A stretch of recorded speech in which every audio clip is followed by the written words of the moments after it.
No one believed the dog, not the grieving family. Not the neighbors who had gathered in silence. Not even the doctor who had signed the papers. Everyone believed Max, the loyal golden retriever, was simply mourning his owner. The young man inside the coffin, Ethan Parker, was gone. That was what they had all accepted. A promising officer, a devoted son. Taken too soon. The room was heavy with sorrow, the kind that leaves people hollow and quiet, but Max refused to be quiet. From the moment the coffin was placed in the center of the room, Max began pacing. He whined softly at first, pressing his nose against the polished wood. When someone tried to pull him away, he resisted, planting his paws firmly on the floor, positioning himself between the coffin and everyone else like a guard on duty. "At least let the dog grieve," someone whispered. At first, his behavior made sense. Dogs mourn too. Everyone knew that. But then Max's sounds changed. The soft whimpers turned sharp, urgent. His barking wasn't sorrowful anymore. It was desperate.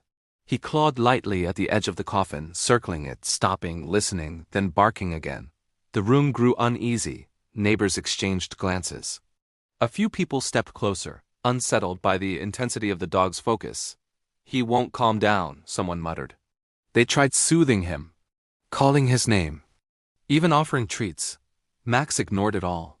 His eyes never left the coffin. Then suddenly he stopped. The barking ceased. The room fell into a silence heavier than before.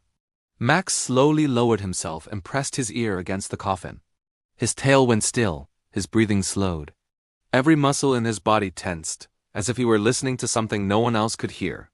A shiver ran through the room. One of the older relatives whispered, "Maybe he senses his spirit."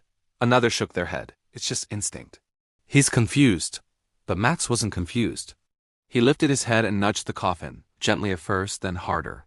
Insistent, demanding attention. A woman gasped. "I thought I heard something." No one wanted to say it out loud, but fear and hope collided in their chests. One man placed his hand flat against the wood, holding his breath. For a moment, nothing happened.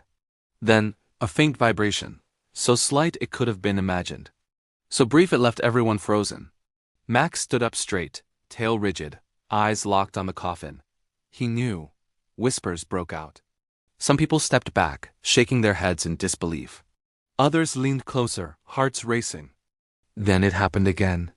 A soft thump, clear, unmistakable. Someone pressed an ear to the lid and went pale. "There's movement," he whispered. "I swear there is." Panic spread through the room. "Open it.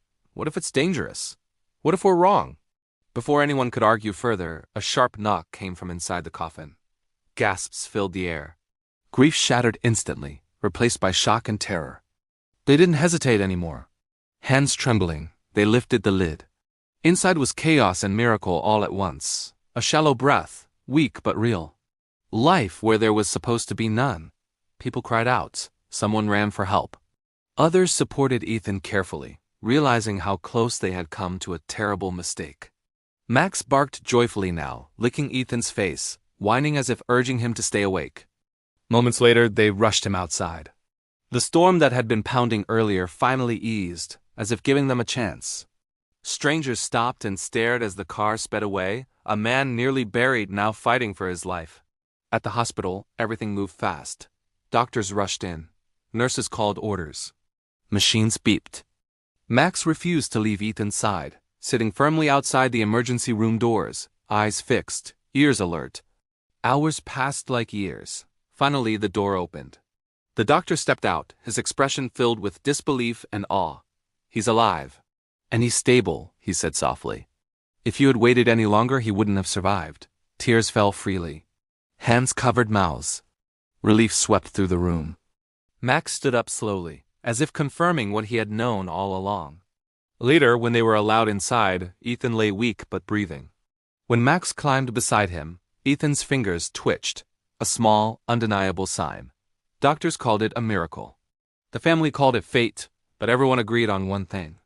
This life was saved because a dog refused to give up. As the sun set beyond the hospital window, Max curled beside Ethan, finally at peace, proof that love listens when humans don't.